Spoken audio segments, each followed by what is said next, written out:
Newcastle to Liverpool this summer, saying that not everyone has the full picture. Isak was speaking to reporters after he made his first appearance of the season in Sweden's defeat by Kosovo. Det är lite som det är. Det är klart att alla inte har fulla bilden, men det är en diskussion för en annan dag. Just nu så ligger en besvikelse över den här matchen och hur den har gått, men samtidigt en positiv känsla inför klubblagsdelen som kommer. Sånt är en del av fotbollen. Jag kan inte kontrollera allt som sägs eller skrivs. Jag är glad att jag blev en Liverpool-spelare. Det var det jag ville, och det är jag jätteglad över. Now he's eventually got his own way. Could that affect him slightly? No, because ultimately he's got what he wanted. He wanted to play for Liverpool Football Club. But taking a lot of heat in the... Yeah, but that's part and parcel of football. It was going to happen, maybe because of the way it's gone about. If he looks back in time, he thinks, maybe I could have dealt with these things differently. But ultimately, he got his move.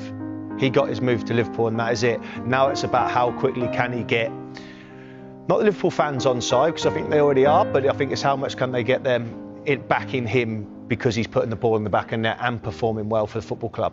He has said, when he was on Duty to Sweden, very, very briefly, he kind of said that people don't really know what was going on, but I do. As a player, do you want to tell everybody what really happened, just to give your side of the story? We got Eddie Howe's side. I'm not sure if it was all his decision. We got his side because he was the manager and he had to do his news conferences. But Isak, we didn't really hear from. Yeah, you do want to go out and speak your bit, but ultimately, whatever you say is going to be monitored and looked through and think, he's just saying this because of the reaction of the football club. Ultimately, you're never going to know, other than the club and the player, what they actually spoke. Is the truth actually going to come out? 9 times out of 10 it doesn't, and it's probably better off that it doesn't get aired the way it does. So it's better that he doesn't say anything? Just why? Now he needs to let the football do the talking. All we've done is speak about this situation for the last 3-4 months. Now it's all on him. It's on his broad shoulders to go and wear the Liverpool shirt, go across that white line and put in performances that we football fans have seen at Newcastle. Now he needs to go and do that for Liverpool because he's a £125 million player. Now he needs to go and show why Liverpool paid that money for him. So Haaland and Isak were on international duty. So was Hugo Ekitike. Actually made his France debut. He came off the bench in both of their games in the break. For Liverpool, what would happen if Ekitike just keeps scoring? Even though they got Isak there, what happens if he keeps scoring? But Ekitike can only worry about himself, and if he keeps scoring, that's what he's in the team for. And if he keeps putting in performances that are helping Liverpool win games of football, then he's doing his job. So it'll be hard for him to shift. Now, I can sit here all the time and say, the players that have come in England are doing great and it's their shirt. Well, ultimately, at the moment, it's Hugo Ekitike's shirt. And if he keeps scoring, then it's Alexander Isak's job to kind of displace him for that. Or if Arne Slot finds a different way in. But Hugo Ekitike at the moment is putting the ball in the back of the net for Liverpool. And that's his job. So Isak, you can't imagine a £125 million player staying on the bench. So when you say that the manager will have to find a way of getting him in, how would he do that? Well, someone's going to have to drop. Someone is going to drop out. He's going to change his formation. The midfield three is pivotal, but also you've got a £110 million player in Florian Wirtz in the team also. So he's going to play. You're thinking Isak's going to play. In the way I look at it, I think Cody Gakpo is going to be the one that kind of misses out a little bit in the league anyway, but he's just signed a new deal. So they've got so many attacking options, but it's just finding that right fix. And it wouldn't surprise me if he almost plays around with it a little bit to see what actually works. And don't be surprised if Ekitike and Isak play as a two as well. Now, Viktor Gyökeres did play for Sweden in both games. He didn't score, but Johan Wissa was on international duty and he scored twice. What do you expect from him this season now that he has got his move? Well, what he's done at Brentford, he's Premier League proven. Now he needs to go and do that at Newcastle. Yes, you can say he was a replacement for Wilson and all that kind of palaver, but the new lad that's coming in, Nick Voldemar, the problem is he's not Premier League proven. He needs to hit the ground running. So Johan Wissa is already there. He's Premier League proven. And he needs to almost go there. He's wearing the Newcastle number 9 shirt, so almost that brings its own pressure.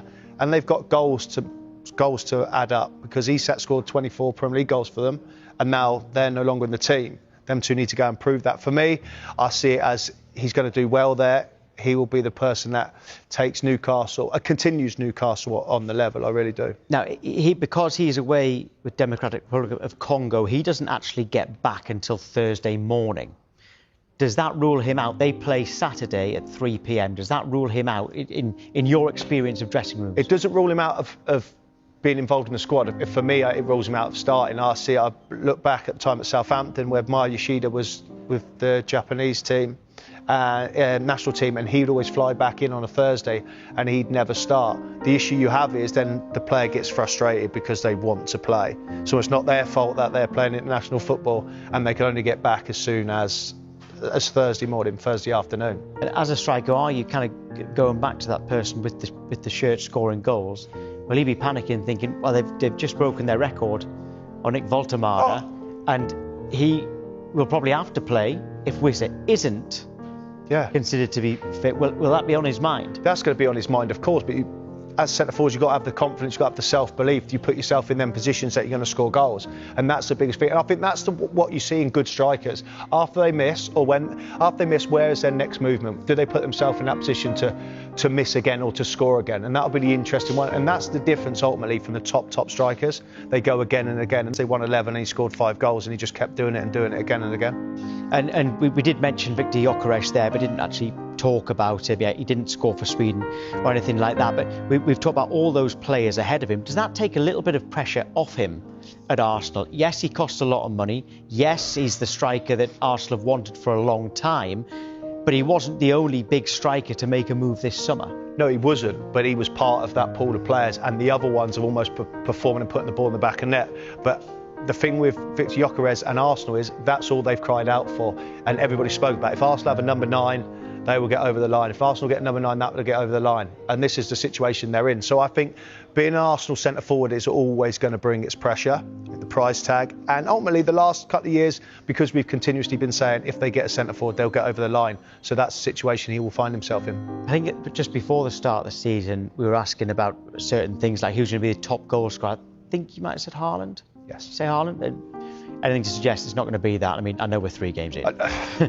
And Isak hasn't played yet. And Isak, I think it's easy to say Haaland. Regards to City's performances so far, 1 win in 3, but he's the person that puts himself in the position to score goals game after game, and there's no reason why he won't go on the run that he has done previous seasons.